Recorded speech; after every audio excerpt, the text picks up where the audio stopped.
पहला वर्ड है ग्रेगेरियस, इसका मतलब होता है सोशिएबल, है ना, मिलनसार या झुंड में रहने वाले लोग। ये एग्जाम में काफी बार पूछा गया है, बहुत ही इंपॉर्टेंट वर्ड है, काफी बार एग्जाम में पूछा हुआ है। अब या फिर मिलनसार, उसके लिए वर्ड क्या आता है? एफेबल, ठीक है, यानी कि जीनियल, या फिर cordial, friendly, affable, amiable, amiable भी लिख सकते हैं। ओके, सोशिएबल, ये दोनों एग्जाम में पूछे हुए हैं। ग्रिल का मतलब होता है भूना जाना, बिना रुके कठिन प्रश्न पूछना, ठीक है। अब ग्रीसली का मतलब डरावना, हॉरिबल भी लिखाया था, ग्रोसम भी लिखाया था, मैकेब्रे भी लिखाया था, मैकेब्रे, ऑफुल भी लिखाया था, awful, awful, dreadful, appalling, terrible, terrible का मतलब भयानक या डरावना। ओके, ग्रोसम, विभत्स, ग्रोटेस्क्यू का मतलब विचित्र होता है, उसके लिए वर्ड लिखाया था बिजारे, BIZARRE, या फिर एक्सेंट्रिक, या फिर पेकुलियर, या वियर्ड, WEIRD, वियर्ड का मतलब होता है विचित्र, एक्सेंट्रिक लिखा, WEIRD, वियर्ड, एक्सेंट्रिक, बिजारे, पेकुलियर, है ना। एक सनकी होता है, वो भी विचित्र टाइप का होता है, पागल टाइप का, तो उसके लिए आता है विमसिकल, फैंसीफुल या विमसिकल। ग्राउस का मतलब होता है कंप्लेन करना, तो उसके लिए वर्ड लिखाया था वाइन, मेकेफुस, इडियोमेटिक फ्रेजेस होती है, इंपॉर्टेंट है, काफी बार एग्जाम में आई हुई है, ठीक है। कंप्लेन फुस, ग्रॉन, GRON, ग्रॉन, इसका मतलब होता है कंप्लेन, शिकायत। या फिर एक वर्ड आता है ग्रम्बल, ग्रम्बल का मतलब भी कंप्लेन करना होता है, ठीक है।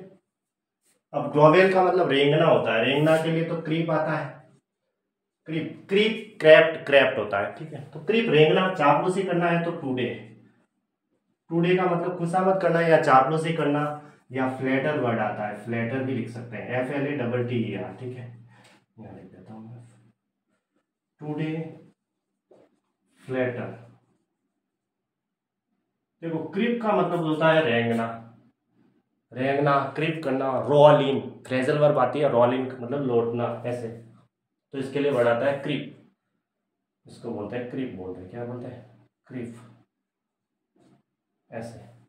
और चापलूसी करना है तो toady, flatter, obsequious, fawn, FAWN, sycophantic, servile, SERVIL, sycophantic भी लिखा हुआ है, सर्वाइल लिखा हुआ है, ऑब्सेक्वियस भी लिखा हुआ है, इसका मतलब होता है चापलूसी करना या खुशामद करना।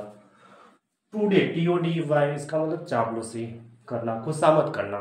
कोटो भी होता है, KOW, हाँ। ग्रजिंग का मतलब होता है अनिच्छुक, यानी बिना इच्छा के। तो रिलेक्टेंट यानी कि देखो इन इच्छा नहीं है, इसका मतलब क्या है उसके अंदर? रिसेंटफुल है, एनवियस है, क्या है? जीलस है, ईर्ष्या है, ऐसे रिसेंट है ना। रिलक्टेंट के बाद देखो फिक्स्ड प्रीपोजिशन टू लगता है, तो उसका मतलब होता है अनिच्छुक है। ग्रोअल का मतलब बेकिंग करना, उबालना, बॉइलिंग करते हैं उसके लिए। ग्रोलिंग का मतलब होता है फैटिगिंग, क्या होता है? थकाने योगी। या वियरिंग, WARYING, वियरिंग कह सकते हैं। Exhausting, enervating, debilitating, worn out, worn out का मतलब थकना, कमजोर होना, उसके लिए वर्ड आता है। फैटिगिंग भी लिख सकते हैं, वियरिंग लिख सकते हैं, ओके। एक्सहॉस्टिंग लिखेंगे।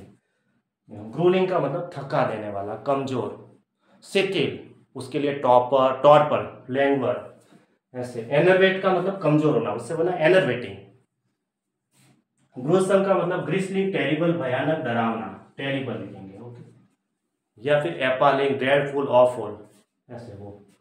उसके बाद आता है नीचे वाला वर्ड ग्रफ, इसका मतलब होता है हार्श या हार्श, HOARS, हार्श करना, ठीक है।